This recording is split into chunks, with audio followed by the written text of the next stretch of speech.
ഹരേ കൃഷ്ണ. നമ്മൾ കഴിഞ്ഞ ക്ലാസ്സിൽ ഭഗവത്ഗീതയുടെ ഒരു ആമുഖം, മഹാഭാരതം, വേദങ്ങൾ, അങ്ങനെ നമ്മുടെ ഗ്രന്ഥത്തെക്കുറിച്ച് ഒരു ആമുഖം പോലെ ചെറുതായിട്ട് നമ്മളൊക്കെ ഒന്ന് വിവരിച്ചു പഠിച്ചു അല്ലേ. ഇനി ഭഗവത്ഗീത എന്താണെന്ന് തന്നെ നമുക്ക് തുടങ്ങിപ്പോകാം. ഭഗവത്ഗീതയിലെ ആദ്യത്തെ ശ്ലോകം തന്നെ ധൃതരാഷ്ട്ര മഹാരാജാവ് ചോദിക്കുന്നതാണ്. കഴിഞ്ഞ ക്ലാസ്സിൽ പറഞ്ഞായിരുന്നല്ലോ, ധൃതരാഷ്ട്ര മഹാരാജാവ് ഭീഷ്മർ ഉള്ളതുകൊണ്ട് തൻ്റെ മക്കൾക്ക് തന്നെയാണ് വിജയം, അതുകൊണ്ട് എനിക്ക് അവിടെ നടക്കുന്ന കാര്യങ്ങളൊന്നും അറിയണ്ട, അങ്ങനെ ഒരു സിദ്ധിയൊന്നും വേണ്ട എന്ന് പറയുകയും വ്യാസർ അത് സഞ്ജയന്, ധൃതരാഷ്ട്രയുടെ മന്ത്രിയാണ് സഞ്ജയന് ആ ഒരു ജ്ഞാനചക്ഷസ് കൊടുക്കുകയും അവിടെ നടക്കുന്ന കാര്യങ്ങൾ സഞ്ജയന് അറിയുന്നുണ്ടായിരുന്നു. അപ്പൊ ഭഗവത്ഗീതയുടെ ആദ്യത്തെ അധ്യായം തുടങ്ങുവാണ്, അർജുന വിഷാദ യോഗം. അപ്പോൾ നമുക്ക് ആദ്യം ഒന്ന് പാരായണം ചെയ്തിട്ട് ശ്ലോകങ്ങൾ ഓരോന്നായിട്ട് പറഞ്ഞുതരാം. ഓം ശ്രീ പരമാത്മനേ നമഃ. അഥ പ്രഥമോധ്യായഃ അർജുന വിഷാദയോഗഃ. ധൃതരാഷ്ട്ര ഉവാച ധർമ്മക്ഷേത്രേ കുരുക്ഷേത്രേ സമവേതായുയുത്സവഃ മാമകാഃ പാണ്ഡവാശ്ചൈവ കിമകുർവത സഞ്ജയ. ഇവിടെ നമ്മൾ മലയാളം ചൊല്ലുന്ന കൂട്ട് സോഫ്റ്റ് ആയിരിക്കരുത് കേട്ടോ. സാൻസ്ക്രിറ്റ് ശ്ലോകാസ് നന്നായിട്ട് ഊന്നി വേണം പറയാൻ. പിന്നെ അവസാനം ആ വിസർഗം പൊതുവെ കേരളത്തിൽ അങ്ങനെ വിസർഗം പറയത്തില്ല, പക്ഷെ ഔട്ട് ഓഫ് കേരള എല്ലാവരും പറയും. അപ്പം നമ്മൾ ഈ ചിന്മയുടെ ഇതിനകത്തൊക്കെ കേൾക്കുന്നത് ആ വിസർഗം ചൊല്ലിയാണ് കേട്ടിട്ടുള്ളത്. അപ്പം അതുകൊണ്ടാണ് വിസർഗം വെച്ച് പറയുന്നത്. ഇപ്പൊ യുയുത്സവ പൊതുവെ കേരളത്തിലെ ആചാര്യന്മാർ പഠിപ്പിക്കുമ്പോൾ അവിടെ അങ്ങ് നിർത്തിയാണ് ചെയ്യുന്നത്, ആ വിസർഗം പറയുന്നില്ല. അതെങ്ങനെയായാലും കുഴപ്പമില്ല, നിങ്ങൾക്ക് സൗകര്യം ഏതാണോ അതനുസരിച്ച് ചൊല്ലിപ്പോകാം. അപ്പൊ ഇവിടെ ധൃതരാഷ്ട്ര അർജുന വിഷാദ യോഗം എന്ന് വെച്ചാൽ അർജുനന്റെ വിഷമമാണ് ഈ ഒരു അധ്യായം. ധൃതരാഷ്ട്ര ചോദിക്കുവാണ്, ധർമ്മക്ഷേത്രമായ കുരുക്ഷേത്രത്തിൽ, ധർമ്മയുദ്ധമാണല്ലോ ഈ കുരുക്ഷേത്ര ഭൂമി നടക്കുന്നത്, അവിടെ സമവേത യുയുത്സവ കൂടിയിരിക്കുന്ന, യുത്സവ എന്ന് വെച്ചാൽ യുദ്ധം ചെയ്യാൻ ആഗ്രഹിച്ച് ഉത്സാഹത്തോടെ വന്ന് ചേർന്നിരിക്കുന്ന, മാമക എൻ്റെ, പാണ്ഡവാശേവ എൻ്റെ മക്കളും പാണ്ഡവന്മാരും, ഹിമകുർവത്ത് സഞ്ജയ എന്ത് ചെയ്തു എന്നാ ചോദിക്കുന്നത്, പാസ്റ്റ് ടെൻസിലാ. ഓക്കെ, അപ്പം ഭീഷ്മർ 10ാമത്തെ ദിവസം വീഴിയാണ് ചെയ്യുന്നത്.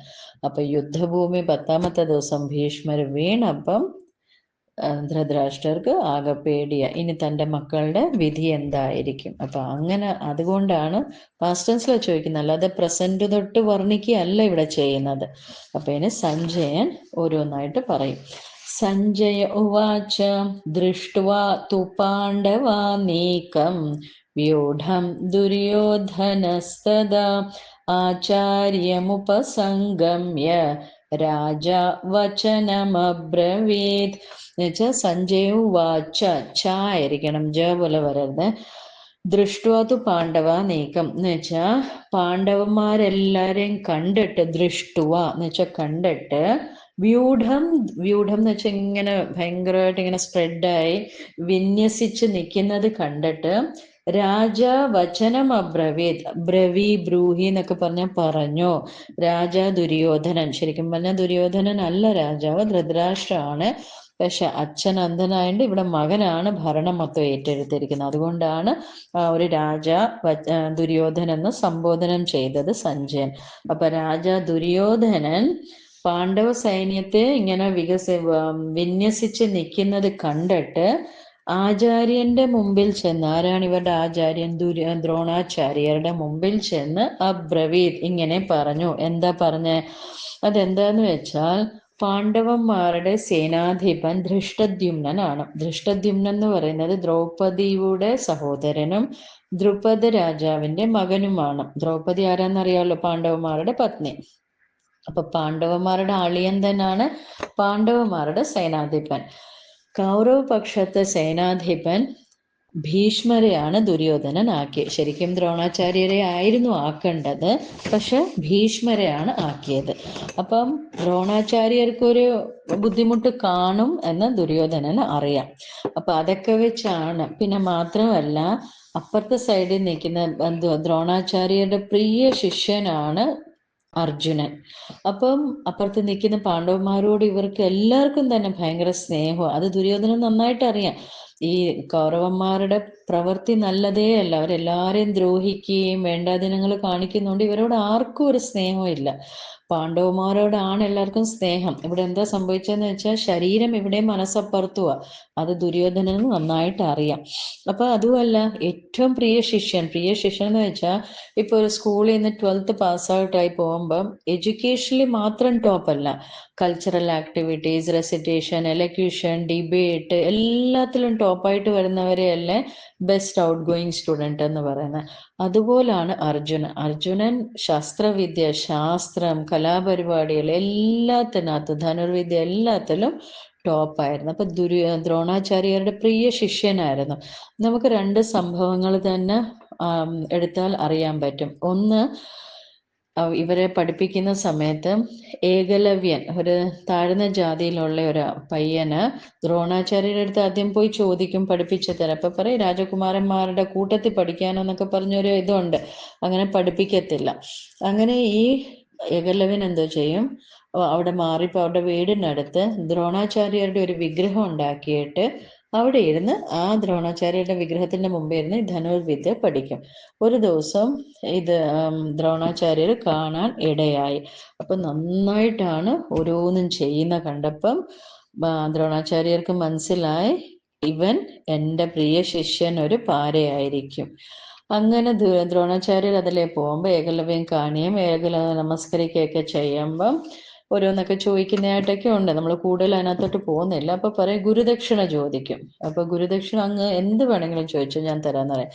അപ്പൊ ഈ തമ്പ് ഫിംഗർ തന്നെ ചോദിക്കും. അതാണല്ലോ മെയിൻലി വേണ്ട ഹംബ് ചെയ്യാനൊക്കെ, അത് തന്നെ ചോദിക്കും. മനസ്സിലായി എന്താ?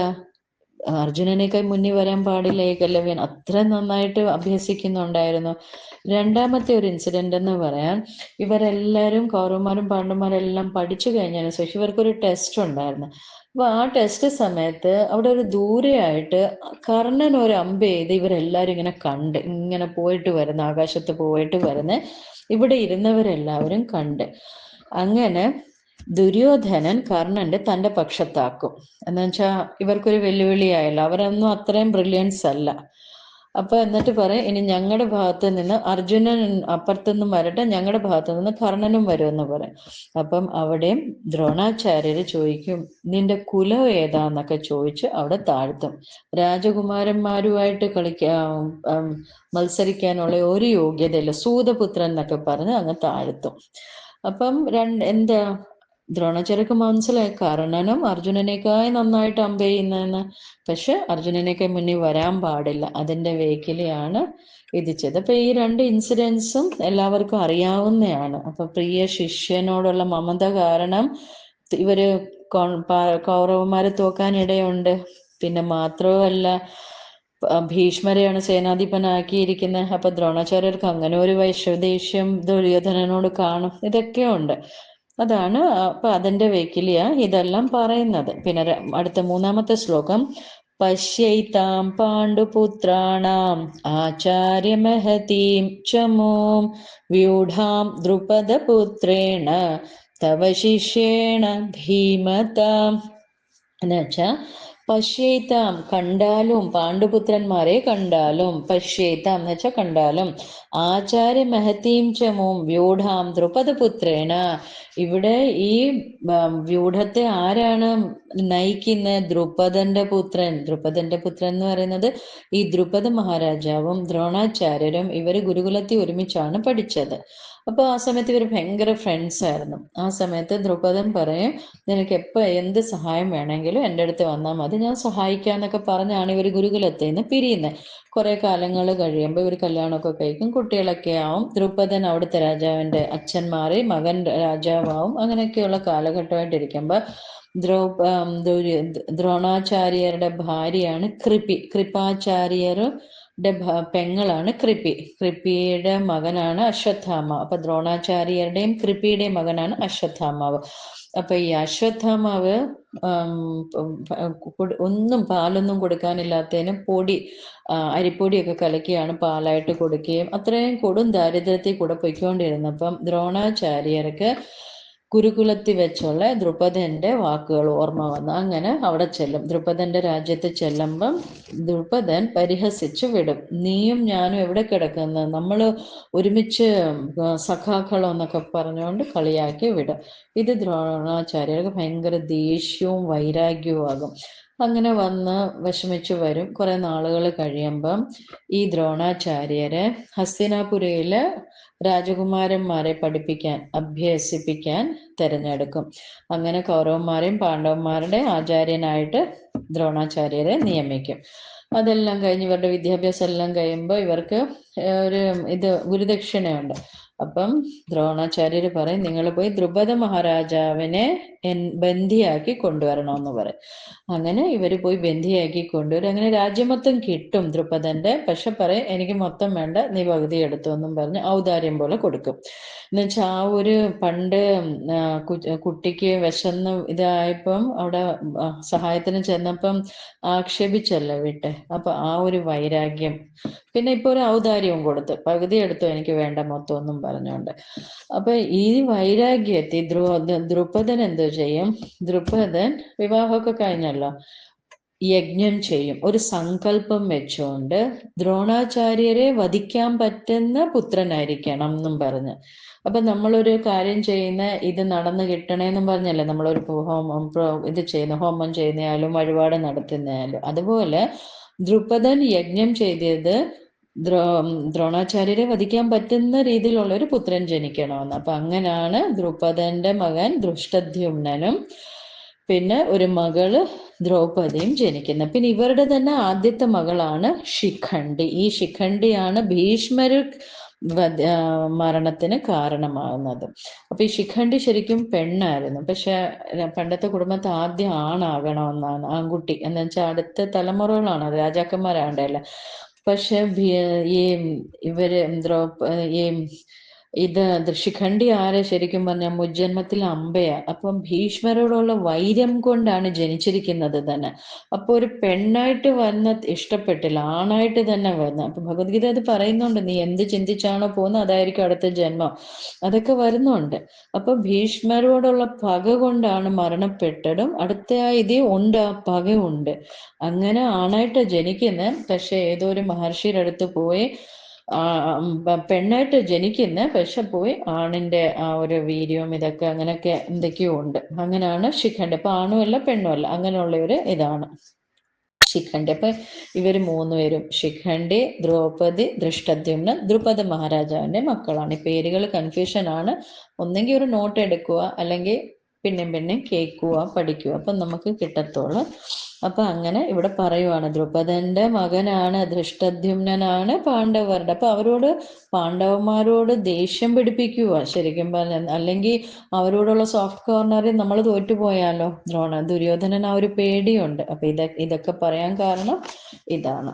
ഇനി അടുത്ത 4, 5, 6 ശ്ലോകങ്ങൾ എന്ന് പറയുന്നത് ഈ രാജാക്കന്മാര്, പാണ്ഡവ സൈഡിലുള്ള രാജാക്കന്മാരുടെ പേരുകള് ദുര്യോധനൻ പറയുക. മനസ്സിലായില്ലേ? ഫസ്റ്റ് ഡേയിൽ നടന്ന കാര്യങ്ങൾ ഇതെല്ലാം. ദുര്യോധനൻ ആചാര്യനെ സമീപിച്ച് പറഞ്ഞ കാര്യങ്ങൾ സഞ്ജയൻ ധൃതരാഷ്ട്രോടൊക്കെ പറഞ്ഞു കൊടുക്കുക. അപ്പൊ 4, 5, 6 ശ്ലോകങ്ങൾ എല്ലാം രാജാക്കന്മാരുടെ പേരാണ്. അതുപോലെ തന്നെ നന്നായിട്ട് ഊന്നി വേണം ഓരോ ലെറ്റേഴ്സും പറയാൻ, സോഫ്റ്റ് ആയിരിക്കരുത്. അത്ര ശൂര മഹേശ്വാസഃ ഭീമാർജുന സമായുധേ യുയുധാനോ വിരാടശ്ച ദ്രുപദശ്ച മഹാരഥഃ ദൃഷ്ടകേതുശ്ചേകിതാനഃ കാശിരാജശ്ച വീര്യവാൻ പുരുജിത് കുന്തിഭോജശ്ച ശൈബ്യശ്ച നരപുംഗവഃ യുധാമന്യുശ്ച വിക്രാന്തഃ ഉത്തമൗജാശ്ച വീര്യവാൻ സൗഭദ്രോ ദ്രൗപദേയാശ്ച സർവ ഏവ മഹാരഥാഃ. ഇവിടെ ഭീമാർജുനന്മാരും നല്ല മഹാരഥന്മാരായിട്ടുള്ള ഭീമാർജുനന്മാര്, യോധാനൻ, വിരാടൻ, ദ്രുപദ്, ദൃഷ്ടകേതു. ചേക്കിത്താൻ എന്ന് പറയുന്നത് ദൃഷ്ടകേതുവിന്റെ മകനാണ്. കാശി രാജാവ്, പുരുജിത്ത്, കുന്തിഭോജൻ, ശൈബ്യൻ, ഇവരെല്ലാം. അതുപോലെ ഇവിടെ സൗഭദ്രു എന്ന് വെച്ചാൽ സുഭദ്രയുടെ മകൻ അഭിമന്യു, ദ്രൗപദേയാശ എന്ന് വെച്ചാൽ ദ്രൗപദിയുടെ 5 മക്കൾ, പാണ്ഡവന്മാരുടെ ഓരോ പേർ കൊണ്ട് 5 മക്കൾ. ഈ മഹാരഥന്മാരുടെ പേരുകളാണ് ഇവിടെ ഈ 3 ശ്ലോകങ്ങൾ. ഓക്കെ, അപ്പം സംഘർഷം ഇവിടെ എന്താന്ന് വെച്ചാൽ ഈ ദുര്യോധനന് യുദ്ധം തുടങ്ങാറായപ്പോൾ മനസ്സിൽ സംഘർഷം ഉണ്ടായതിന്റെ ലക്ഷണമാണ് ദ്രോണാചാര്യരുമായി നടത്തിയ ഈ സംഭാഷണം നമുക്ക് മനസ്സിലാക്കാൻ പറ്റുന്നത്. പിന്നെ അത് കഴിഞ്ഞതിന് ശേഷം അടുത്ത 7-ാമത്തേനകത്ത് അസ്മാകം തു വിശിഷ്ടായേ താൻ നിബോധ ദ്വിജോത്തമ നായക മമ സൈന്യസ്യ സംജ്ഞാർത്ഥം താൻ ബ്രവീമിതേ എന്ന് വെച്ചാൽ ഇവിടെ എൻ്റെ സൈന്യത്തിലുള്ള നായക മമ സൈന്യസ്യ, ഇനി എൻ്റെ സൈന്യത്തിലുള്ള, ഇതിപ്പോ ഇത്രയും പറഞ്ഞത് അപ്പുറത്തെ സൈന്യത്തിലുള്ള ആൾക്കാരെ പാണ്ഡവ പക്ഷത്ത്, ഇനി എൻ്റെ സൈന്യത്തിലുള്ള ആൾക്കാരെ കുറിച്ച്, വിശിഷ്ടമായിട്ടുള്ള ആൾക്കാരെ കുറിച്ച് പറയാം. ബ്രവീമി എന്ന് വെച്ചാൽ ബ്രൂഹി, ബ്രമീവി എന്നൊക്കെ പറഞ്ഞാൽ പറയാം. ദ്വിജോത്തമ എന്ന് വെച്ചാൽ ബ്രാഹ്മണ ശ്രേഷ്ഠ, ദ്രോണാചാര്യരെ വിളിക്കുവാണ്.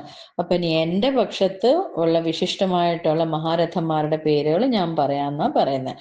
അപ്പൊ ആദ്യം തന്നെ 8-ാമത്തെ ശ്ലോകത്തിൽ തുടങ്ങും. ഭവാൻ ഭീഷ്മശ്ച കർണശ്ച കൃപശ്ച സമിതിഞ്ജയഃ അശ്വത്ഥാമാ വികർണശ്ച സൗമദത്തസ്തഥൈവ ച എന്ന് വെച്ചാൽ ഭവാൻ, അങ്ങ് തന്നെ. ഭവാൻ സംസ്കൃതത്തിൽ എന്ന് വെച്ചാൽ യുവർ സെൽഫ്, അതാണ്. അപ്പൊ അങ്ങ് തന്നെ. പിന്നെ ഭീഷ്മശ്ച, ഭീഷ്മർ, കർണൻ, കൃപർ, സമിതിഞ്ജയൻ, അശ്വത്ഥാമ, വികർണൻ. ഇവിടെ വികർണൻ എന്ന് പറയുന്നത് ദുര്യോധനന്മാർ 100 പേരല്ല, ഒരു പെങ്ങളും ഉണ്ട് 101, ആൺമക്കൾ 100 പേരാ. ശരിക്കും ദുര്യോധനന്റെ കൂടെ നടക്കുന്ന ദുശാസന, പക്ഷെ ദുശാസന്റെ പേര് പറയാതെ ഇവിടെ വികർണന്റെ പേര് പറയാൻ കാരണം വികർണൻ ഒരു പ്രത്യേക രീതിയാണ്. വികർണൻ അന്യായങ്ങളൊക്കെ കണ്ട് എതിർക്കും. ഇപ്പൊ ദ്രൗപദി വസ്ത്രഹരണ സമയത്തും വേറെ ആരും ഒരു അക്ഷരം മിണ്ടിയില്ല, പക്ഷെ വികർണൻ എതിർത്തു. ദുര്യോധനൻ ഈ കാണിക്കുന്നതിന് ഇതിന് എതിർത്ത്. അപ്പൊ ദുര്യോധനന് വികർണനോട് ഒരു പേടിയുണ്ട്, അവൻ ഇനി പാണ്ഡവന്മാരുടെ സൈഡിൽ പോയാലോ. അതിനാണ് മഹാരഥന്മാരുടെ പേര് പറഞ്ഞ കൂട്ടത്തിൽ വികർണന്റെയും പേര് പറയുന്നത്. പിന്നെ അത് കഴിഞ്ഞിട്ട് അന്യേ ച ബഹവഃ ശൂരാഃ മദർത്ഥേ ത്യക്ത ജീവിതാഃ നാനാശസ്ത്രപ്രഹരണാഃ സർവേ യുദ്ധവിശാരദാഃ. അന്യേ ച ബഹവഃ ശൂരാഃ, ഇനി അന്യതായിട്ടുള്ള വേറെയും ഇനിയും ശൂര പരാക്രമികളായിട്ടുള്ള ആൾക്കാർ ഇനിയുണ്ട്. യുദ്ധവിശാരദ, യുദ്ധം എന്ന് വെച്ചാൽ യുദ്ധം ചെയ്യാൻ ഭയങ്കര ഉത്സാഹത്തോടു കൂടി വന്നവര്. നാനാ ശസ്ത്രപ്രഹരണാഹ എന്ന് വെച്ചാൽ പല ശസ്ത്രങ്ങളിൽ അവര് മിടുക്കന്മാരാണ്. ഓരോ പേര് ഓരോ ആയുധകലയിൽ മിടുക്കന്മാരാണ്. മദർത്തെ ത്യക്ത ജീവിതാഹ, എന്റെ ജീവിതം, എന്റെ വെയ്ക്കില് ജീവൻ ത്യജിക്കാൻ റെഡിയായിട്ട് നിൽക്കുന്ന ഇനിയും ആൾക്കാരുണ്ട്. അതാണ് ഇവിടെ പറയുന്നത്. ഓക്കെ, അപ്പൊ അഹങ്കാരത്തിന്റെ അളവ് കൂടുമ്പോൾ അജ്ഞാനമായിരിക്കും മനുഷ്യരെ പിന്നെ അങ്ങോട്ട് മുന്നോട്ട് കൊണ്ടുപോകുന്നത്. ദുര്യോധനൻ അതാണല്ലോ, അജ്ഞാനമാണ്. അതുകൊണ്ടാണ് ഈ അജ്ഞാനമാണ് ദുര്യോധനനെ അഹങ്കാരത്തിലേക്ക്, ആ ഒരു അഹങ്കാരമാണ് ഈ അജ്ഞാനത്തിലേക്ക് നീട്ടിക്കൊണ്ട് കൊണ്ടുപോകുന്നത്. ഇനി 10-ാമത്തത് അപര്യാപ്തം തദസ്മാകം ബലം ഭീഷ്മാഭിരക്ഷിതം പര്യാപ്തം ത്വിദമേതേഷാം ബലം ഭീമാഭിരക്ഷിതം. ഇവിടെ എന്താന്ന് വെച്ചാൽ അപര്യാപ്തം എന്ന് വെച്ചാൽ ഇൻകംപ്ലീറ്റ് ആണ് നമ്മുടെ സൈന്യം. ഭീഷ്മര് നയിക്കുന്ന ഈ സൈന്യം ഇൻകംപ്ലീറ്റ് ആയിട്ട് തോന്നുന്നു. അതേസമയം ഭീമൻ നയിക്കുന്ന പാണ്ഡുപക്ഷത്തെ സൈന്യം കംപ്ലീറ്റ് ആയിട്ടും തോന്നുന്നു. എന്തുകൊണ്ടെന്ന് വെച്ചാൽ ഇവിടെ അങ്ങല്ല സേനാധിപതി, അതുകൊണ്ട് അതാണ് ഇവിടെ കാണിക്കുന്നത്. അങ്ങായിരുന്ന സൈനാപതി എങ്കിൽ ഇത് കംപ്ലീറ്റ് ആയനെ. അങ്ങല്ല, ഭീഷ്മരാ ഇവിടുത്തെ സൈനാപതി, അതുകൊണ്ട് ഇവിടെ സോപ്പിടുക, ദ്രോണാചാര്യരെ തന്റെ പക്ഷത്തിലേക്ക് എടുക്കുക.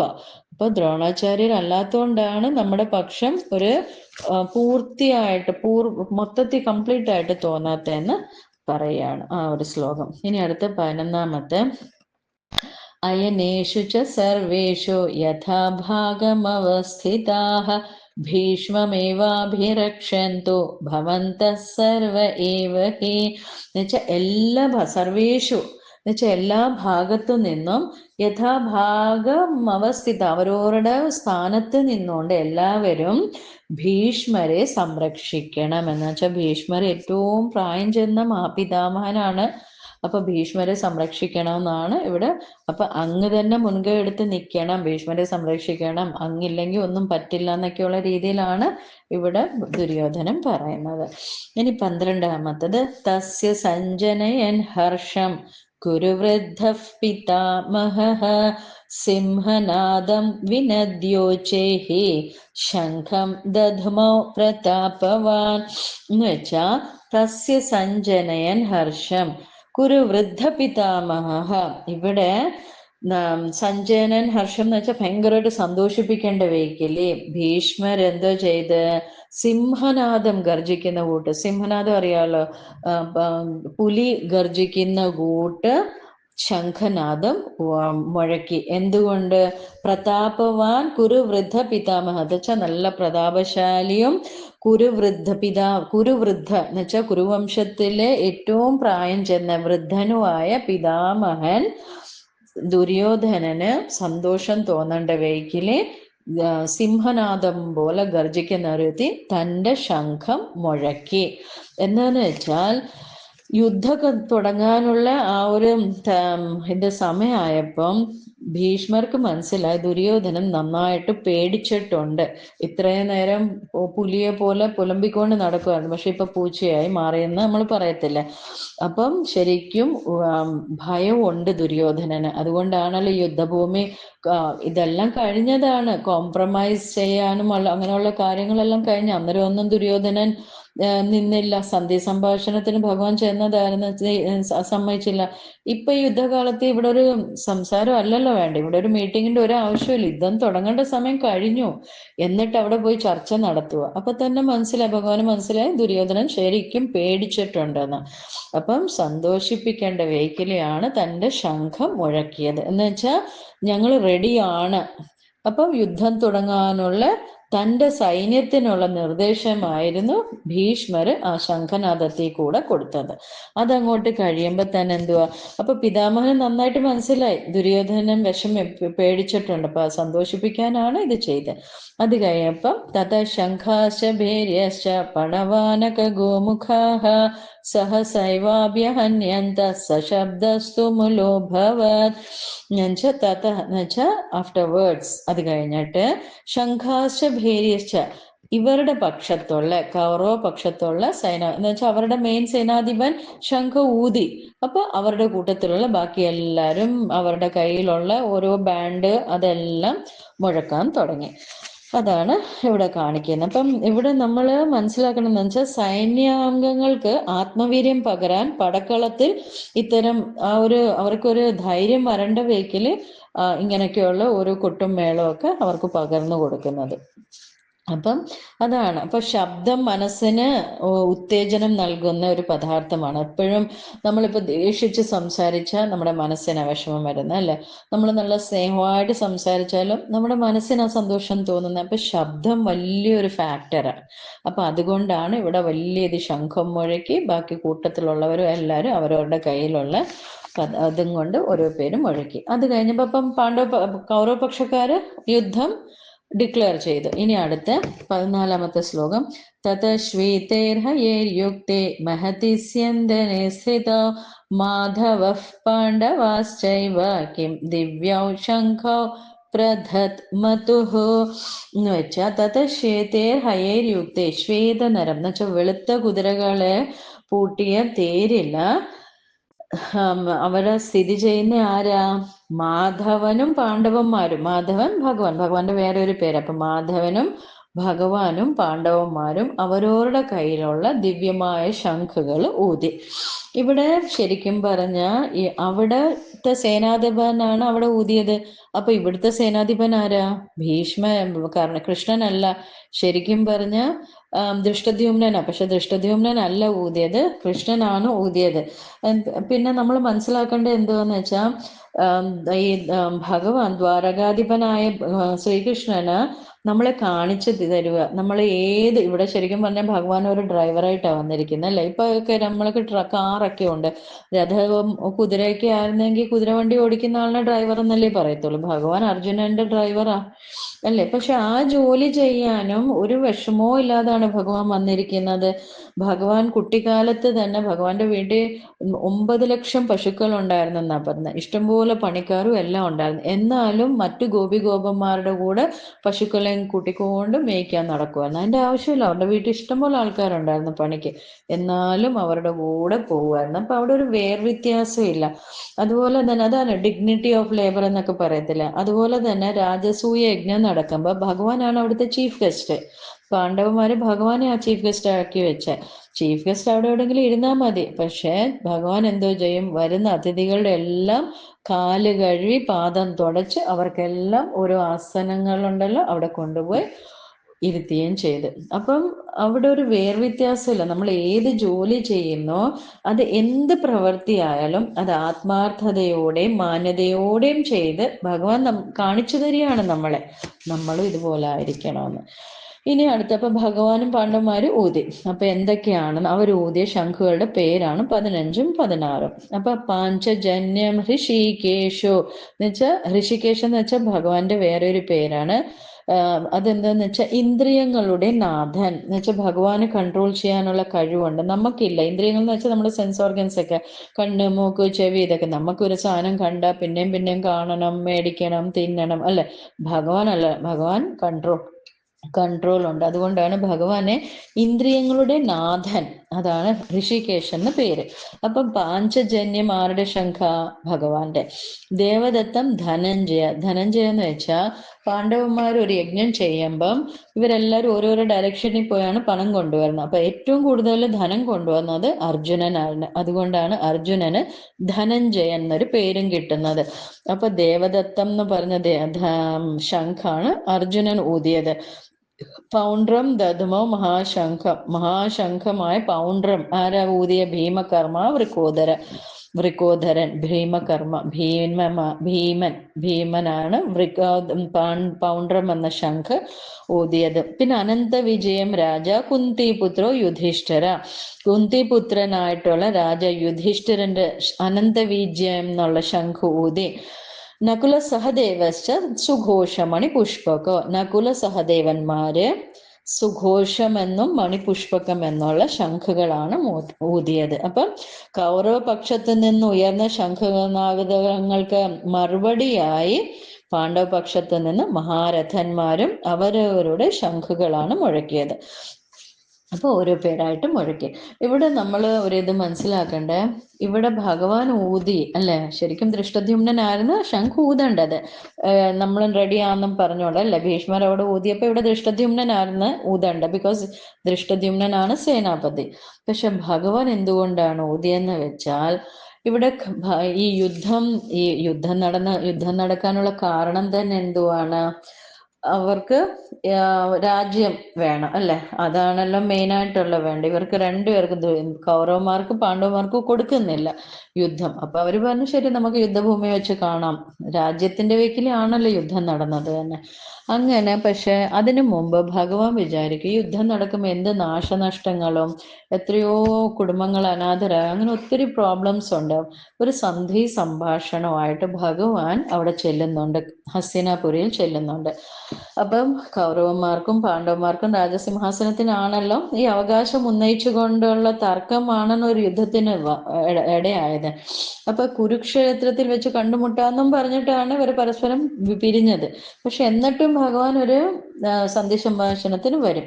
പക്ഷെ സന്ധി സംഭാഷണത്തിന് വരുമ്പോൾ അവിടെ കർണനുണ്ട്, ദുര്യോധനൻ, ധൃതരാഷ്ട്രമുണ്ട്, അതുപോലെ ഭീഷ്മര്, ദ്രോണര്, കൃപർ എല്ലാവരും ഉണ്ട്. എല്ലാ മഹാരഥന്മാരും ഉണ്ട് സദസ്സിൽ. പക്ഷെ അവരാരും ഒന്നും പറയത്തില്ല. എന്താന്ന് വെച്ചാൽ അവർ ഈ ദുര്യോധനൻ എല്ലാവരെയും അടിച്ചമർത്തി വെച്ചിരിക്കുകയാണ് ചെയ്തിരിക്കുന്നത്. അപ്പം ഭഗവാൻ പറയും സഹോദരന്മാർ തമ്മിലുള്ള യുദ്ധം ഉണ്ടായാൽ ആളുകൾക്ക് ഒത്തിരി ബുദ്ധിമുട്ടുകൾ ഉണ്ടാവും. എത്രയോ അമ്മമാർക്ക് അവരുടെ മക്കളെ നഷ്ടപ്പെടും, എത്രയോ കുട്ടികൾക്ക് അച്ഛന്മാരെ നഷ്ടപ്പെടും, എത്രയോ യുവ വിധവകളായിട്ട് മാറി, എത്രയോ നാശനഷ്ടങ്ങൾ സംഭവിക്കും. അങ്ങനെയൊക്കെ ഓരോന്നും പറയും. അതുകൊണ്ട് നിങ്ങളൊരു കാര്യം ചെയ്യും, നിങ്ങൾ രാജ്യം രണ്ടാക്ക്. അപ്പം പകുതി പേര് കൗരവന്മാരും പകുതി പേര് പാണ്ഡവന്മാരും ഭരിക്കാൻ പറയും. ദുര്യോധനൻ സമ്മതിക്കത്തില്ല. അത് കഴിയുമ്പോൾ ഭഗവാൻ പറയും, ശരി എന്നാ 5 രാജ്യങ്ങൾ അവർക്ക് കൊടുക്ക്, അവർക്ക് അത് മതിയെന്ന് പറയും. അപ്പൊ പറയാം ഇല്ല എന്ന് പറയും. ശരി എന്നാ ഒരു 5 വീട് കൊടുക്കാൻ പറയും, അതും സമ്മതിക്കത്തില്ല. ശരി എന്നാ ഒരു വീടെങ്കിലും കൊടുക്കുക, അപ്പൊ അവർക്ക് എല്ലാവർക്കും കൂടെ അവർ പാണ്ഡവന്മാരും അമ്മയും ഭാര്യയും എല്ലാവരും കൂടെ ജീവിച്ചോളും. അപ്പോഴാണ് പറയുന്നത് സൂചി കുത്താൻ പോലും ഞാൻ ഇടം കൊടുക്കത്തില്ലെന്ന് പറയും. അപ്പം ഭഗവാന് മനസ്സിലായി, ഭഗവാന്റെ ദൗത്യം നിഷ്ഫലമായി ആക്കി കളഞ്ഞ ഈ ദുര്യോധന. അപ്പൊ രാജ്യത്തിന് വേണ്ടി ആണല്ലോ, രാജ്യത്തിന്റെ അവകാശികളായ ഇവര് രണ്ടുപേര് തമ്മിൽ ഇത് ചേട്ടനും അനിയനും മക്കളുമാര് തമ്മിലുള്ള യുദ്ധമല്ല, ധർമ്മത്തിന്റെയും അധർമ്മത്തിന്റെയും യുദ്ധമാണ്. ദുര്യോധനൻ അധർമ്മിയാണ്, അധർമ്മിയുടെ മൂർത്തിമത് ഭാവമാണ് ഭഗവാന് മനസ്സിലായി. അപ്പൊ ഇത് ധർമ്മവും അധർമ്മവും തമ്മിലുള്ളതാണെന്ന് ലോകത്തിന് ബോധ്യപ്പെടുത്തി കൊടുക്കേണ്ടത് അത്യാവശ്യമാണെന്ന് ഭഗവാന് തോന്നി. അപ്പൊ കൗരവപക്ഷത്തിന്റെ സേനാനായകനായ ഭീഷ്മർ അധർമ്മത്തിന്റെ ശംഖനാദമാണ് മുഴക്കിയത്. അതിനെതിരായി ധർമ്മത്തിന്റെ ശംഖനാദം പുറപ്പെടുവിക്കാൻ വേറെ ആരാണുള്ളത്? ധർമ്മത്തിന്റെ മൂർത്തിബദ്ഭാവമായിട്ട് ഭഗവാൻ തന്നെയാണുള്ളത്. അതുകൊണ്ടാണ് ഭഗവാൻ തന്നെ ശംഖൂതിയത്. പിന്നെ ശംഖൊരായുധവുമല്ല, മാത്രമല്ല ഭഗവാൻ യുദ്ധത്തിൽ ആയുധം എടുക്കത്തില്ലെന്നും പറഞ്ഞിട്ടുണ്ട്. അപ്പൊ അതാണ് ഇവിടെ നടന്നിരിക്കുന്നത്. ഇനി അടുത്ത 17-18 ശ്ലോകങ്ങള് ഇവിടെ ഇവര് പാണ്ഡവന്മാരുടെ രാജാക്കന്മാര് അവരവരുടെ കയ്യിലുള്ള ശംഖുകൾ ഊതി. ആരൊക്കെയാ? കാശ്യശ്ച പരമേശ്വാസഃ ശിഖണ്ഡി ച മഹാരഥഃ ദൃഷ്ടദ്യുമ്നോ വിരാടശ്ച സാത്വികശ്ച പരാജിതഃ ദ്രുപദോ ദ്രൗപദേയാശ്ച സർവശ പൃഥ്വീപതേ സൗഭദ്രശ്ച മഹാബാഹുഃ ശംഖാൻ ദധ്മോ പൃഥക് പൃഥക്. മനസ്സിലായി? അപ്പൊ കാശി രാജാവ് ശിഖണ്ഡി, ഈ മഹാരഥന്മാരുടെ പേരുകളാണ്. ദൃഷ്ടദ്യുമ്നൻ, വിരാടൻ, സാത്വികി, ദ്രുപദൻ, ദ്രൗപദൻ, എല്ലാവരുടെയും പേര്. സുഭദ്രയുടെ മകൻ, ദ്രൗപദിയുടെ മക്കൾ, എല്ലാവരും അവരവരുടെ ശംഖുകളാണ് ഊതിയത്. അപ്പൊ അത് ഓരോ പേര് ഊതിയ രാജാക്കന്മാരുടെ പേരുകളാണ്, ശംഖൂതിയവരുടെ. അടുത്ത 19 സഘോഷോധാർത്തരാഷ്ട്രാണാം ഹൃദയാനി വ്യധാരയൻ നഭശ്ച പൃഥിവീം ചൈവ തുമുലോ വ്യനുനാദയൻ. ഇത് എല്ലാവരും പാണ്ഡവപക്ഷത്തുള്ളവർ എല്ലാവരും അങ്ങോട്ട് ശംഖൂതി കഴിഞ്ഞപ്പോ ധാർത്തരാഷ്ട്രാണാം എന്ന് വെച്ചാൽ, ധാർത്തരാഷ്ട്രം എന്ന് വെച്ചാൽ ധൃതരാഷ്ട്രരുടെ മക്കളെ വിളിക്കുന്നതാണ് ധാർത്തരാഷ്ട്രം എന്ന്. അപ്പൊ ഈ ധാർത്തരാഷ്ട്രന്മാരുടെ എല്ലാം ഹൃദയാനി വ്യധാരയൻ, ഹൃദയങ്ങളെല്ലാം കൂടെ ഭേദിച്ചുകൊണ്ടാണ്, നഭവും പൃഥ്വി, നഭസ്ഥ എന്ന് വെച്ചാൽ ആകാശവും ഭൂമിയും എല്ലാം ഇങ്ങനെ ഇതാകുന്ന രീതിയിലാണ് ഇവരുടെ എല്ലാം കൂടെ ശംഖനാദം. ഇത് കേട്ടപ്പോഴത്തേക്ക് ആകെ ധൃതരാഷ്ട്രന്റെ മക്കളുടെ ഹൃദയം പൊളഞ്ഞു. അതാണ് ആ ഒരു ശ്ലോകം. 20 അഥ വ്യവസ്ഥിതാൻ ദൃഷ്ട്വാം ധാർത്തരാഷ്ട്രാൻ കപിധ്വജഃ പ്രവൃത്തെ ശസ്ത്രസമ്പാതേ ധനുരുദ്യമ്യ പാണ്ഡവഃ. എന്നുവെച്ചാൽ അഥ വ്യവസ്ഥിതാൻ ദൃഷ്ട്വാ ധാർത്തരാഷ്ട്രാൻ കപിധ്വജ. ഇവിടെ കപിധ്വജ എന്ന് പറയുന്നത് അർജുനന്റെ തേരില് ഹനുമാൻ സ്വാമിയുടെ കൊടി അടയാളം ഉണ്ടായിരുന്നു ഈ മഹാഭാരത യുദ്ധം തീരുന്നിടം വരെ. അപ്പൊ അതൊരു വിജയത്തിന്റെ പ്രതീകവും കൂടിയാണ്. അപ്പൊ അതുകൊണ്ടാണ് കപിധ്വജൻ എന്ന് അർജുനന് പേര് വരികയും ചെയ്യും. അപ്പം അവരെല്ലാരും റെഡിയായി നിൽക്കുന്ന കണ്ടിട്ട് ധനുരുദ്യമ പാണ്ഡവ, ഇവിടെ അർജുനനെയാണ് ഈ പാണ്ഡവ എന്ന് വിളിച്ച്, പാണ്ഡവൻ ധനുരൊക്കെ എല്ലാം എടുത്ത് റെഡി ആയിട്ട്, ശസ്ത്രം എല്ലാം എടുത്ത് റെഡി ആയിട്ട് തേരാളിയായ കൃഷ്ണനെ നോക്കി മഹാരഥനായ അർജുനൻ തന്റെ ആദ്യ നിർദ്ദേശം നൽകുവാണ്. എന്തുവാ? ഋഷികേശം തഥാ വാക്യം ഇദമാഹ മഹീപത്തെ. മഹീപത്തെ എന്ന് വെച്ചാൽ സഞ്ജയൻ ധൃതരാഷ്ട്രോട് പറയാ, മഹീപത്തെ, മഹി എന്ന് വെച്ചാൽ ഭൂമി, ഭൂമിയെ പരിപാലിക്കുന്നവനെ, മഹാരാജാവേ. ഋഷികേശൻ എന്നോട് ആദ്യത്തെ വാക്യം പറഞ്ഞു, ആദ്യത്തെ നിർദ്ദേശം പറഞ്ഞു. ആര്? അർജുന ഉവാച. അർജുനൻ പറഞ്ഞു. എന്താ പറഞ്ഞ? സേനയോരുഭയോർമധ്യേ രഥം സ്ഥാപയമേച്യുത എന്ന് വെച്ചാൽ രണ്ട് സേനകളുടെയും മധ്യത്തിൽ കൊണ്ടുപോയി രഥം സ്ഥാപിക്കാനും.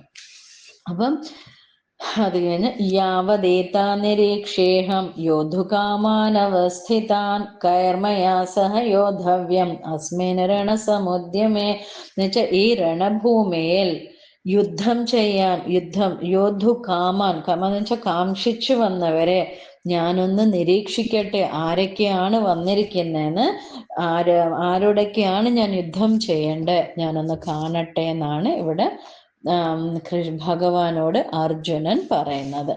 പിന്നെ അത് കഴിഞ്ഞിട്ട് യോത്സ്യമാനാനവേക്ഷേഹം യേതേത്ര സമാഗതാഃ ധാർത്തരാഷ്ട്രസ്യ ദുർബുദ്ധേ യുദ്ധേ പ്രിയ കിചികീർഷവഃ എന്നുവെച്ചാൽ ധാർത്തരാഷ്ട്രന്മാരുടെ ദുർബുദ്ധികളായ മക്കളുടെ പ്രിയം നൽകുവാൻ ആരൊക്കെയാണ് വന്നിരിക്കുന്നത്?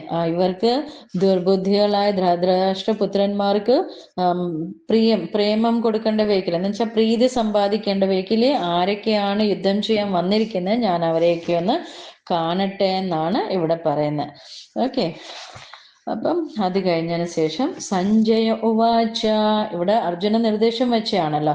അപ്പൊ ഇനി സഞ്ജയൻ പറയുക, ഏവ മുക്തോ ഹൃഷീകേശോ ഗുഡാകേശേന ഭാരത സേനയോർഭയോർമധ്യേ സ്ഥാപയിത്വാ രഥോത്തമം എന്ന് വെച്ചാൽ ഋഷികേശൻ ഗുഡാകേശേന ഭാരത, ഇവിടെ ഭാരത എന്ന് വെച്ചാൽ അഗൈൻ ധൃതരാഷ്ട്ര മഹാരാജാവിനോട് പറയാം, മഹാരാജാവേ അർജുനൻ ഗുഡാകേശൻ എന്ന് വെച്ചാൽ ഗുഡാക്കം എന്ന് വെച്ചാൽ നിദ്രയെ ജയിച്ചവൻ. ഇവർ ഒത്രയും കാലവും കാട്ടിലാണല്ലോ കഴിഞ്ഞുകൂടിയത് ഈ ധൃതരാഷ്ട്രയുടെ മക്കളുടെ ക്രൂരത കാരണം. അപ്പൊ കാട്ടിൽ താമസിക്കുമ്പം കാട്ടുജീവികളൊക്കെ വരുമല്ലോ, ധൈര്യമായിട്ട് കിടന്നുറങ്ങാൻ പറ്റത്തില്ലല്ലോ. അപ്പൊ അർജുനനായിരുന്നു നൈറ്റ് ഡ്യൂട്ടി ചെയ്തുകൊണ്ടിരുന്നത്.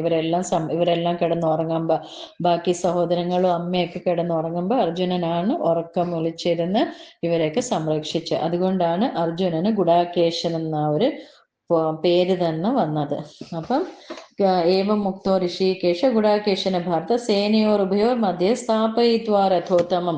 രഥോത്തമം എന്ന് വെച്ചാൽ ഉത്തമമായിട്ടുള്ള രഥത്തെ രണ്ട് സേനകളുടെയും മധ്യത്തിലായി, സേനയോർ ഉഭയോർ മധ്യേ രണ്ട് സേനകളുടെയും മധ്യത്തിലായി കൊണ്ട് നിർത്തിയിട്ട് ഋഷികേശം പറഞ്ഞു, ഭീഷ്മ ദ്രോണ പ്രമുഖതഃ സർവേഷാം ച മഹീക്ഷിതാം ഉവാച പാർത്ഥ പശ്യൈതാൻ സമവേതാൻ കുരുനിതേ എന്ന് വെച്ചാൽ ഭീഷ്മ ദ്രോണ പ്രമുഖതഃ മുഖാമുഖം, ഭീഷ്മരുടെയും ദ്രോണത്തെ തൊട്ടു മുമ്പിൽ കൊണ്ട് നിർത്തിയേ സർവേഷാം ച മഹീക്ഷിതം എല്ലാ രാജാക്കന്മാർക്കും കാണത്തക്ക രീതി, മഹി എന്ന് വെച്ചാൽ ഭൂമി, അപ്പൊ ഭൂമിയെ പരിപാലിക്കുന്ന എല്ലാ രാജാക്കന്മാർക്കും കാണാൻ പറ്റുന്ന രീതിയിലും ഉവാച പാർത്ഥ പശ്യേതാൻ, പാർത്ഥനോട് പറഞ്ഞ് ഭഗവാൻ പറഞ്ഞതാ കുരുവംശരെ എല്ലാരെയും കണ്ടാലും ഗുഡാകേശ ഭഗവാനോട് ഉവാച പാർത്ഥ എന്ന് വെച്ചാൽ പാർത്ഥ നീ എല്ലാ കുരുവംശജാതരെ നീ കണ്ടാലും, അതാണ്. അപ്പൊ രണ്ട് സേനകളുടെയും മധ്യത്തിൽ കൊണ്ട് നിർത്തിയിട്ട് ഋഷികേശൻ ഗുഡാകേശനോട് പറഞ്ഞു, രണ്ട് പേരുടെയും ഉത്തമമായ രഥം നിർത്തിയിട്ട് പറഞ്ഞു, ദാ ഭീഷ്മര് ദ്രോണര് എല്ലാരും ഉണ്ട്, എല്ലാ രാജാക്കന്മാരും ഉണ്ട്, നീ അവരെ എല്ലാം കണ്ടാലും എന്നും പറഞ്ഞുകൊണ്ട്. അപ്പൊ അതാണ് ഈ ഒരു ശ്ലോകം. ഇനി അടുത്ത 26. തത്ര പശ്യത് സ്ഥിതാൻ പാർത്ഥ പിതൃനഥ പിതാമഹാൻ ആചാര്യാൻ മാതുലാൻ ഭ്രാത്രൻ പുത്രാൻ പൗത്രാൻ സഖീംസ്തഥാ ശ്വശുരാൻ സുഹൃദശ്ചൈവ സേനയോരുഭയോരപി താൻ സമീക്ഷ്യ സ കൗന്തേയ സർവാൻ ബന്ധുനവസ്ഥിതാൻ എന്ന് വെച്ചാൽ ഇവിടെ കൊണ്ട് നിർത്തിയല്ലോ. അപ്പൊ ഇപ്പം അർജുനൻ നോക്കൂ ആരൊക്കെയാ, തൊട്ടു മുമ്പേ ഭീഷ്മരും ദ്രോണരും, അത് കഴിഞ്ഞിട്ട് ആരാ, തത്ര പശ്യത് സ്ഥിതാൻ പാർത്ഥ നോക്ക്, അവിടെ നോക്ക് ആരൊക്കെയാണെന്ന്. തത്ര എന്ന് വെച്ചാൽ അവിടെ, പശ്യത് നോക്കൂ, പിതൃനഥ പിതാമഹാൻ പിതാക്കന്മാര്, പിതൃനഥ പിതൃ എന്ന് വെച്ചാൽ അച്ഛന്മാര്, എല്ലാവരുടെയും പലരുടെയും, പിതാമഹൻ എന്ന് വെച്ചാൽ മുത്തച്ഛന്മാരും, ആചാര്യൻ ആചാര്യന്മാരും, മാതുലാൻ എന്ന് വെച്ചാൽ അമ്മാവന്മാര്, ഭ്രാത്രൻ എന്ന് വെച്ചാൽ ബ്രദേഴ്സ്, പുത്ര എന്ന് വെച്ചാൽ ആൺമക്കള്, പൗത്രാൻ മക്കളുടെ മക്കള്, സഖീം സഖ എന്ന് വെച്ചാൽ കൂട്ടുകാര്, ഫ്രണ്ട്സ്, ശ്വശുരാൻ എന്ന് വെച്ചാൽ അമ്മായിയപ്പന്മാര്, ഭാര്യമാരുടെ അച്ഛന്മാര്, സുഹൃദശ്ചൈവ എന്ന് വെച്ചാൽ സുഹൃത്തുക്കൾ. ഇവിടെ സഖീമും വന്ന് സുഹൃത്തും വന്ന്. സഖീം എന്ന് വെച്ചാൽ ഫ്രണ്ട്സ്, നോർമൽ ഒരു ഫ്രണ്ട്സ്. സുഹൃദശ്ചൈവ എന്ന് വെച്ചാൽ ഭയങ്കര ഹൃദയത്തോട് ചേർത്ത ഫ്രണ്ട്ഷിപ്പ്, ഡീപ് ഫ്രണ്ട്ഷിപ്പ് ഉള്ള ആൾക്കാർ, അതാണ് സുഹൃദശ്ചൈവ. ഇപ്പൊ നമ്മൾ സഹോദരൻ, സഹോദരി എന്ന് വെച്ചാൽ ഒരു ഉദരത്തിൽ ജനിച്ച മക്കള്, ഒരമ്മയുടെ മക്കള്, അതുപോലെ തന്നെ സുഹൃത് എന്ന് വെച്ചാൽ സുഹൃത്ത് എന്ന് പറയുമ്പം ഭയങ്കര ഹൃദയത്തോട് ചേർത്ത് വെച്ച ഫ്രണ്ട്ഷിപ്പ് ഉള്ള ഫ്രണ്ട്സ്. പിന്നെ സേനയോരുഭയോരപ്പി താൻ സമീക്ഷസ്യ കൗന്തിയ സർവാൻ ബന്ധുനവസ്ഥതാൻ, ഇവരെയൊക്കെ കണ്ടിട്ട് അർജുനൻ അവിടെ നിൽക്കുന്ന എല്ലാ ബന്ധുക്കളെയും ആകെ വിഷമിച്ചിരിക്കുകയാണ്. സുഹൃത്തുക്കളെ കണ്ട്, സുഹൃത്തുക്കളും ഇവരെ എല്ലാരെയും കണ്ട് എന്താ ചെയ്യേണ്ടതെന്ന് പിടികിട്ടുന്നില്ല. എന്നിട്ട് കൃപയാ പരയാ വിഷ്ടോ വിഷേദന്നിതമബ്രവീത് എന്നുവെച്ചാൽ കൃപയാ എന്ന് വെച്ചാൽ ഭയങ്കര കരുണ തോന്നി, പരയാ വിഷ്ടോ ഭയങ്കരം കരുണ തോന്നി ഇവരെല്ലാം കണ്ടിട്ട്, വിഷീതൻ എന്ന് വെച്ചാൽ വിഷമിച്ച്, ഇതം അബ്രവീത് ഇങ്ങനെ പറഞ്ഞു. അവിടെ ഇവരെല്ലാരെയും കണ്ടിട്ട് ഇങ്ങനെ പറഞ്ഞു. എന്താണ് പറഞ്ഞ? അർജുന ഉവാച എന്ന് വെച്ചാൽ അർജുനൻ പറഞ്ഞു, ദൃഷ്ട്വീമം സ്വജനം കൃഷ്ണ യുയുത്സും സമുപസ്ഥിതം. അർജുന കൃഷ്ണനോട് പറയാ, കൃഷ്ണ സ്വജനങ്ങളെയാണ് ഞാൻ കാണുന്നത്. ദൃഷ്ട്വേമം അഹം എന്നുവെച്ചാൽ ഞാൻ കാണുന്നത് സ്വജനങ്ങളെ, എൻ്റെ ജനങ്ങളാണ്. യുയുത്സം സമുപസ്ഥിതം യുദ്ധം ചെയ്യാൻ ആഗ്രഹിച്ചു വന്നവര് എൻ്റെ സ്വജനങ്ങളെയാണ് ഇവിടെ കാണുന്നത്.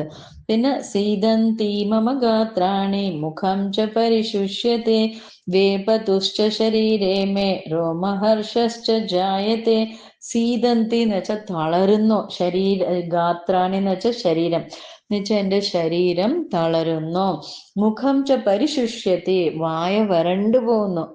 അത് കഴിഞ്ഞിട്ട് വേപതുശ്ച ശരീരമേ എന്ന് വെച്ചാൽ വിയർക്കുന്നു, ശരീരം വിയർക്കുന്നു.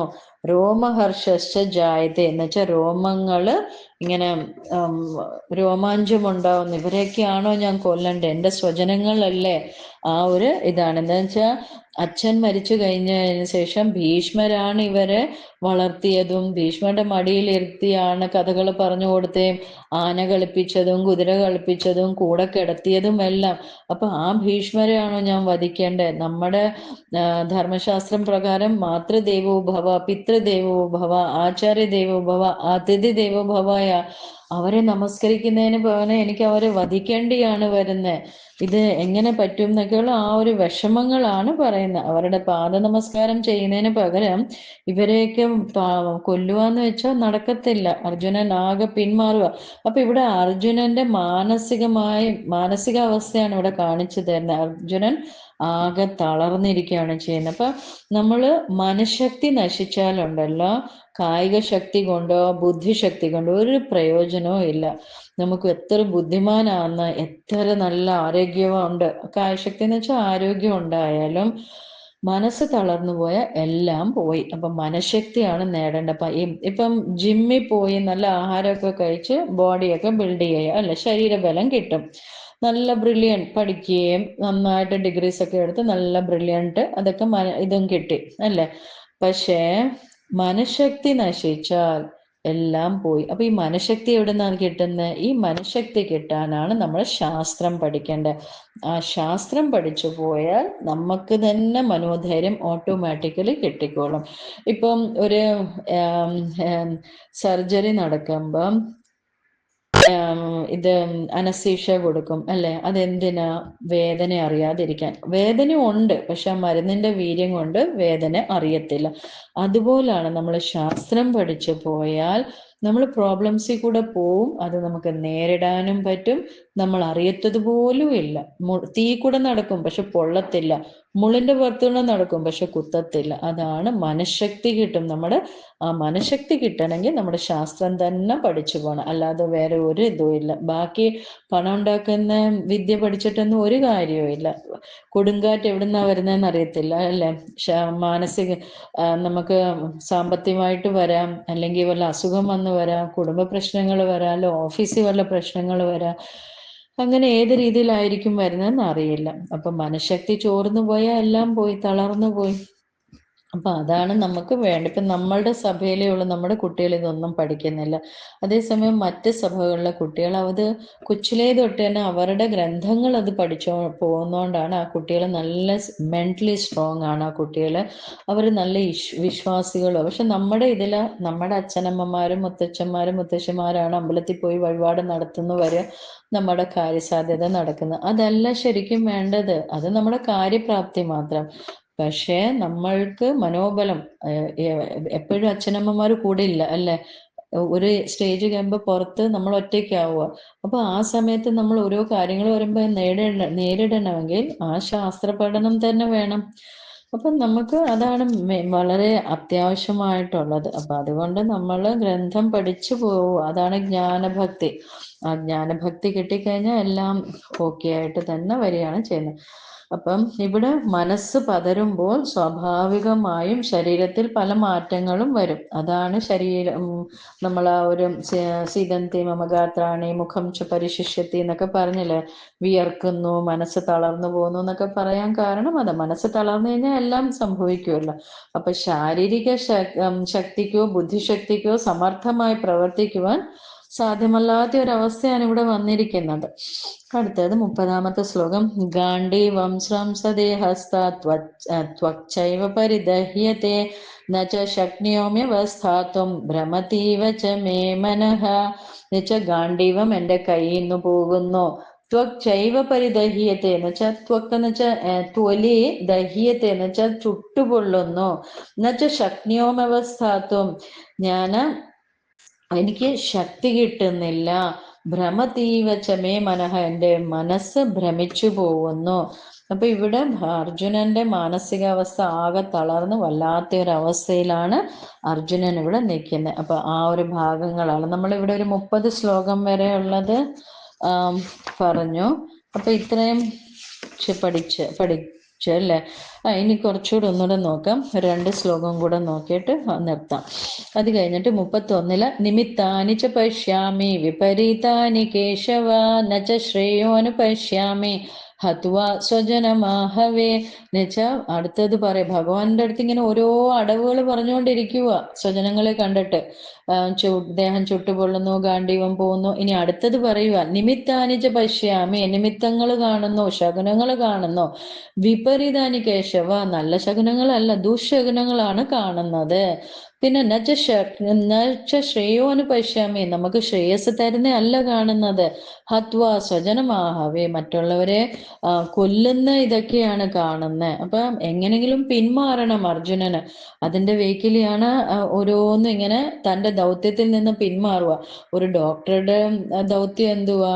കർത്തവ്യകർമ്മം പേഷ്യന്റിനെ ചികിത്സിക്കുക, ടീച്ചറിൻ്റെ അത് പഠിപ്പിക്കുക. അതുപോലെ തന്നെ യുദ്ധകളത്തിൽ വന്ന് നിൽക്കുന്ന യോദ്ധാവിന്റെ കർമ്മം തന്നെ എന്തുവാ? അത് നിർവഹിക്കുകയല്ലേ ചെയ്യേണ്ടത്, യുദ്ധം ചെയ്യുകയല്ലേ ചെയ്യേണ്ടത്. അതിനകത്ത് നിന്ന് പിന്മാറാണ് ഇവിടെ ചെയ്യുന്നത്. അപ്പൊ ശത്രുക്കൾ യുദ്ധത്തിനായി തൊട്ടു മുമ്പിൽ ഒരുങ്ങി നിൽക്കുമ്പോൾ മഹാരഥനായ മധ്യമ പാണ്ഡവൻ ശകുനങ്ങളെ കൂട്ടുപിടിച്ചിരിക്കുക ഇപ്പം. എന്നിട്ട് സ്വജനങ്ങളെ കൊല്ലുന്നതും കൊണ്ടുള്ള ശ്രേയസ്സൊന്നും വേണ്ട, അത് അതിനോട് താല്പര്യമില്ല. അപ്പൊ ഇവിടെ വിവേകശക്തി പ്രവർത്തിക്കുന്നില്ല. വിചാരത്തിനു പകരം വികാരത്തിനാണ് അടിമയായിരിക്കുന്ന അർജുനൻ. നമ്മൾ രാമായണത്തിൽ ഈ സംഭവമുണ്ട്. ദേവാസുര യുദ്ധം നടക്കുമ്പം ദശരഥ മഹാരാജാവിനെ സഹായിച്ചത് കൈകേയി ആയിരുന്നു അല്ലെ? അപ്പൊ ആ ഒരു സന്തോഷത്തെ കൈകേയി മാതാവിന് 2 വരം കൊടുക്കും. അപ്പൊ കൈകേയി മാതാവ് പറയാം, എനിക്കൊന്നും വേണ്ട, അങ്ങ് എൻ്റെ കൂടെ ഉണ്ടല്ലോ. ഇല്ലില്ല, ഞാൻ എൻ്റെ സന്തോഷത്തിനാന്നൊക്കെ പറഞ്ഞ്, നിനക്ക് ഇപ്പൊ വേണ്ടെങ്കിൽ വേണ്ട, പിന്നെ എപ്പോഴെങ്കിലും മേടിച്ചോന്നും പറഞ്ഞും കൂടെ ഒരു ഡയലോഗ് കൂടെ അടിച്ച്. അപ്പത്തേക്ക് എന്തായി? കുറെ കാലങ്ങൾ കഴിഞ്ഞപ്പോ, അന്ന് കുട്ടികളൊന്നും ഇല്ല ഈ വാഗ്ദാനങ്ങൾ കൊടുക്കുമ്പോ, കുറെ കൊല്ലങ്ങളൊക്കെ കഴിഞ്ഞപ്പോ കാണും ശ്രീരാമചന്ദ്രനെ രാജാവാക്കുന്നു. ശ്രീരാമചന്ദ്രൻ കൗസല്യദേവിയുടെ മകനാണ്. അപ്പം ഈ കൈകേയി കല്യാണം കഴിഞ്ഞ് വരുമ്പോൾ വളരെ യങ് ആയിരുന്നു. അപ്പൊ അവരുടെ അച്ഛൻ അവരുടെ ഒരു സെർവൻറ്റ് ഉണ്ടായിരുന്നു. ആ സെർവൻറ്റാണ് ഈ മന്ധരയും കൂടെ കൂട്ടിയാണ് ദശരഥന്റെ കൂടെ വിടുന്നത്, കൈകേയിയുടെ കൂടെ വിടുന്നത്, കൈകേയിക്ക് ഒരു സപ്പോർട്ടായിട്ട്. അപ്പൊ ഈ കൈകേയി ഭയങ്കര സന്തോഷിച്ചിരിക്കുക, രാമനോടാണ് ഏറ്റവും കൂടുതൽ സ്നേഹം. അപ്പൊ മന്ധര പറയേ, മൂഢേ, നിന്റെ മകനല്ല കൗസല്യയുടെ മകനാണ് ഇതാകുന്നത്, നിന്റെ മകൻ ആയാലേ നീ രാജമാതാവത്തുള്ളൂ എന്നൊക്കെ പറഞ്ഞ് കുത്തിത്തീർപ്പ് നടക്കും. അപ്പം പിന്നെ കുറെ കഴിയുമ്പോൾ കുറെ നമ്മളെ ബ്രെയിൻ വാഷ് ചെയ്യുമ്പോൾ നമ്മൾ മാറിപ്പോവല്ലോ. അപ്പൊ കൈകേയി ചോദിച്ചു, ഇനി ഞാൻ എന്ത് ചെയ്യണം? നിനക്ക് 2 വരങ്ങൾ പണ്ട് തന്നിട്ടില്ല, അതിപ്പോ ഉപയോഗിക്ക്. അപ്പൊ അങ്ങനെ 2 വരങ്ങൾ ചോദിക്കുന്നതാണ്.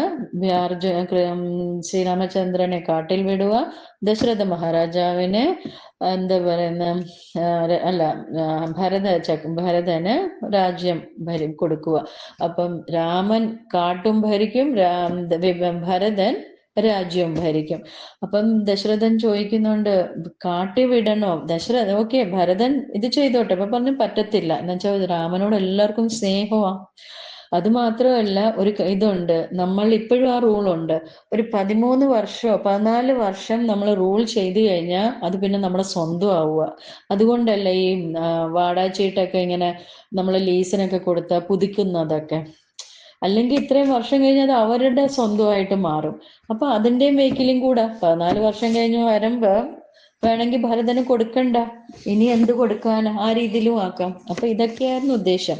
അപ്പം ഇവിടെ പറ്റിയത് എന്താ, അന്നലെ സന്തോഷം വന്നപ്പം കൊടുത്തു, നിനക്ക് ഇപ്പൊ വേണ്ടെങ്കിൽ പിന്നെ എപ്പെങ്കിലും മേടിച്ചോ. അപ്പൊ നമ്മൾ മനസ്സിലാക്കണ്ടെങ്കിൽ ഭയങ്കര സന്തോഷം വരുമ്പോഴും വിഷമം വരുമ്പോഴും നമ്മൾ ദേഷ്യം വരുമ്പോഴും മിണ്ടാനേ പാടില്ല. ഒരു പ്രോവബില്ല, speech is silver, silence is gold. അപ്പൊ അത്രയും ഫോളോ ചെയ്താൽ മതി. ദേഷ്യം വരുമ്പോഴും അതുപോലെ തന്നെ വിഷമം വരും, സന്തോഷം വരുമ്പോഴും. എന്ന് വെച്ചാൽ ചിലപ്പോൾ നമ്മൾ സന്തോഷം വരുമ്പോൾ ചിലപ്പം ആൾക്കാർ കൈ കിടക്കുന്ന വളയൊക്കെ ഊരി കൊടുക്കും. നിനക്ക് വലിയ റാങ്കൊക്കെ കിട്ടിയല്ലോ, ഇതിരിക്കട്ടെ എന്നൊക്കെ പറഞ്ഞ് കൊടുക്കും. പിന്നെ ഓർക്കും, ഇഷ്യൂ അത് വേണ്ടായിരുന്നു, വല്ല ഡ്രസ്സോ വല്ല ബുക്കോ എല്ലാം മേടിച്ചു കൊടുത്താൽ മതിയെന്ന് അല്ലേ. ആ ഒരു ഭയങ്കര സന്തോഷം വരുമ്പം ഇതൊക്കെ എല്ലാവർക്കും പറ്റുന്നതാണ്. അപ്പൊ നമ്മൾ ഒന്ന് ചിന്തിച്ചാൽ മതി, ഭയങ്കര സന്തോഷം വരുമ്പോഴും ദേഷ്യം വരുമ്പോഴും മിണ്ടാതെ ഇരിക്കുകയാണ് ചെയ്യേണ്ടത്. അപ്പൊ ഇവിടെ വിചാരത്തിന് പകരം വികാരത്തിന് അടിമയാണ് അർജുനനാവുന്നത്. ഇത്രയും നാളും ഈ കൗരവന്മാര് ചെയ്ത ദ്രോഹങ്ങളെല്ലാം മറന്നുപോയി. ഇവരെ കൊച്ചിലേ തൊട്ട് ഭീമനെയായാലും ഇവരെല്ലാം കൊല്ലാനും എല്ലാം പല ഇതും ചെയ്തിട്ടുള്ളേ, അതെല്ലാം അർജുനൻ മറന്നുപോയി.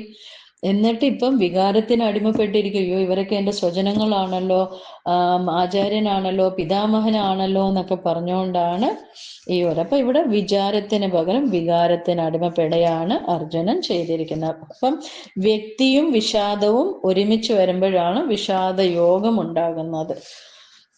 അത് കഴിഞ്ഞിട്ട് അടുത്ത ശ്ലോകം, നകാംക്ഷേ വിജയം കൃഷ്ണ നച്ച രാജ്യം സുഖാനി ച കിം നോ രാജേന ഗോവിന്ദ കിം ഭോഗ ജീവിതേനവ. എന്നുവെച്ചാൽ ഞാൻ രാജ്യം കാക്ഷിക്കുന്നില്ല കൃഷ്ണ, പിന്നെന്താ പറഞ്ഞ രാജ്യം കിട്ടുന്ന സുഖവും എനിക്ക് വേണ്ട, ഗോവിന്ദ കൃഷ്ണ എന്നൊക്കെ പറഞ്ഞ ഈ രാജ്യം കൊണ്ടൊക്കെ എന്ത് പ്രയോജനമാണ്, ഈ രാജഭോഗങ്ങളൊന്നും വേണ്ട എന്നൊക്കെ പറഞ്ഞുകൊണ്ട് ആത്മവീര്യം ക്ഷയിച്ച അർജുനൻ അത് മറച്ചു വെക്കേണ്ട വേക്കിലിയാണ് ഈ ന്യായവാദങ്ങളെല്ലാം സമർത്ഥമായി കൃഷ്ണന്റെ മുമ്പിൽ വിളമ്പിക്കൊണ്ടിരിക്കുന്നത്. യുധിഷ്ഠിരൻ പോലും ചിന്തിച്ചു കാണത്തില്ല, ഏറ്റവും മൂത്ത ജ്യേഷ്ഠനായ യുധിഷ്ഠിരൻ പോലും ഈ ചിന്തകൾ വന്നു കാണത്തില്ല. അതേ രീതിയിലാണ് ഇവിടെ അർജുനൻ ഓരോന്നും പറഞ്ഞ് കൃഷ്ണനെ പിന്തിരിപ്പിക്കാൻ നോക്കുക. പക്ഷെ ഭഗവാൻ ഒരു കാര്യം മനസ്സിലാക്കണം, നമ്മള് കൃഷ്ണൻ മിണ്ടുന്നേ ഇല്ല, അർജുനന് പറയാനുള്ള എല്ലാം കേട്ടുകൊണ്ട് ഇവിടെ ഇരിക്കുവാണ്. അപ്പൊ മനഃശക്തി ചോർന്നപ്പോൾ തൻ്റെ ഇപ്പോഴത്തെ തീരുമാനത്തിന് മറ്റുള്ളവരുടെയും പിന്തുണ കാണും, ഉറപ്പായിട്ടും കാണും എന്നുള്ള ഒരു വിശ്വാസം കൊണ്ടാണ് ഇതെല്ലാം പറയുന്നത്. പാണ്ഡവന്മാരെല്ലാരും എനിക്ക് സപ്പോർട്ടായിട്ട് നിൽക്കും, ശരിയാ അവർ സ്വജനങ്ങളല്ലേ, വേണ്ട, അങ്ങനെയൊക്കെയുള്ള ആ ഒരിതായിട്ട് നിൽക്കുകയാണ്. അപ്പം ജീവിതത്തിലെ സങ്കീർണമായ പ്രശ്നങ്ങളെ നേരിടാനുള്ള ഇല്ലാത്തവർ ജീവിതം ദുഃഖമാണെന്ന് പ്രസ്താവിച്ച് പ്രശ്നങ്ങളെ നേരിടാതെ ഒളിച്ചോട്ടം നടത്തുന്നു അല്ലെ. നമുക്ക് ഏത് രീതിയിലായിരിക്കും ഒരു പ്രശ്നം വരുന്നതെന്ന് അറിയത്തില്ല. അപ്പം ആ ഓരോ ജീവിതത്തിൽ ഓരോ ഇത് വരുമ്പം ഒളിച്ചോടിയാണ് നമ്മുടെ ആളുകൾ ചെയ്യുന്ന പൊതുവെ അല്ലെ. എന്താ, ശാസ്ത്രം പഠിക്കുന്നില്ല, അതുകൊണ്ട് അവർക്ക് മനക്കരുത്തില്ലാതെ വരുന്നു. അപ്പൊ മനക്കരുത്ത് കിട്ടണമെങ്കിൽ, ഒരു കാര്യം നല്ല രീതിയിൽ കൊണ്ടുപോകണമെങ്കിൽ അതിന് ശാസ്ത്രം തന്നെ പഠിച്ച് പോവുകയാണ് ചെയ്യേണ്ടത്. അപ്പൊ ഏഷാമർത്ഥേ കാംക്ഷിതം നോ രാജ്യം ഭോഗ സുഖാനി ച തഇമേവ സ്ഥിത യുദ്ധേ പ്രാണാം സ്ത്യക്വാ ധനാനി ച ആചാര്യാഃ പിതരഃ പുത്രാഃ തഥൈവ ച പിതാമഹാഃ മാതുലാശ്വശുരാ പൗത്ര ശ്യാല സംബന്ധിനസ്തഥാ എന്നുവെച്ചാൽ കാംക്ഷിതം. അപ്പൊ ഇതിവിടെ ആർക്കു വേണ്ടിയായി രാജഭോഗങ്ങൾ? ഞങ്ങൾ ഇതൊന്നും ആഗ്രഹിക്കുന്നില്ല. ഈ ആചാര്യന്മാരെയും പിതാമഹന്മാരെയും പുത്രന്മാരെയും ഇവരെ മുത്തശ്ശന്മാരെയും അമ്മാവന്മാരെയും ഇവരെ എല്ലാം ഭാര്യ പിതാക്കന്മാരെയും പൗത്രന്മാരെയും ഭാര്യ സഹോദരന്മാരെയും ഇവരെയെല്ലാം, അതുപോലെ തന്നെ സ്വബന്ധനസ്ഥത എല്ലാ ബന്ധുജനങ്ങളെയും ഇവരെയെല്ലാം സ്വത്ത് കൊന്നു കിട്ടുന്ന സ്വത്തൊന്നും ഞങ്ങൾക്ക് വേണ്ട. യുദ്ധകളത്തിൽ നിന്ന് ഇവിടെ എല്ലാം ഈ അണിനിരന്നിരിക്കുന്ന ആൾക്കാരെയൊക്കെ കണ്ടിട്ട് അർജുനൻ അങ്ങോട്ട് ഒന്നും ആക്സെപ്റ്റ് ചെയ്യാൻ പറ്റുന്നില്ല. അതാണ് ഇവിടം വരെ വന്നിരിക്കുന്നത്. നമുക്കിനി അടുത്ത ശ്ലോകങ്ങൾ കുറച്ചുകൂടെ ഒന്ന് വേറെയായിട്ട് മാറിയ. അപ്പൊ ഇവിടം വരെ എല്ലാവർക്കും മനസ്സിലായി കാണുമെന്ന് വിചാരിക്കുന്നു. ഇത് അർജുനന്റെ വിഷമങ്ങളാണ്, അതാണ് നമ്മൾ മനസ്സിലാക്കേണ്ടത്. കൂടുതൽ ഡീപ്പായിട്ട് പഠിക്കേണ്ട ഭാഗങ്ങളല്ല ഇത്. നമുക്ക് മനസ്സിലാക്കേണ്ട കാര്യങ്ങൾ തന്നെയാണ്. ഇവിടെ നമ്മളൊന്ന് ശ്രദ്ധിച്ചാൽ മതി. ഇതുവരെ ഭഗവാൻ സംസാരിച്ചിട്ടേ ഇല്ല, ഒരക്ഷരം പറഞ്ഞിട്ടില്ല. അപ്പൊ അർജുനന്റെ വിഷമങ്ങളാണ് ഇങ്ങനെ ഓരോന്നോരോന്നായിട്ട് നിരത്തിക്കൊണ്ടിരിക്കുക. ഇനിയും ശ്ലോകങ്ങളുണ്ട്, നമുക്ക് അടുത്ത ഒരു ക്ലാസ്സിലായിട്ട് എടുക്കാം. എല്ലാം ഭഗവാന്റെ പാദങ്ങളിൽ സമർപ്പിച്ചുകൊണ്ട് ഹരേ കൃഷ്ണ.